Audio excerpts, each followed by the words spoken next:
In this video, I'm going to show you how to reset network settings on iOS 16. That is quite simple and easy to do, so let's begin.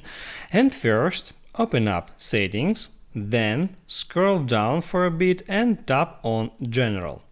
Right here, scroll down to the very bottom and tap on Transfer or Reset iPhone. And here, in order to reset network settings, tap Add Reset. It shows up different options like Reset All Settings, Reset Network Settings, and some other options. And here you have to tap on Reset Network Settings.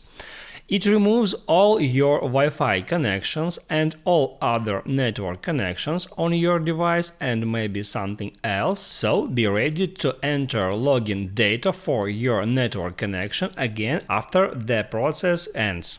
If this video helped you out, don't forget to like and subscribe.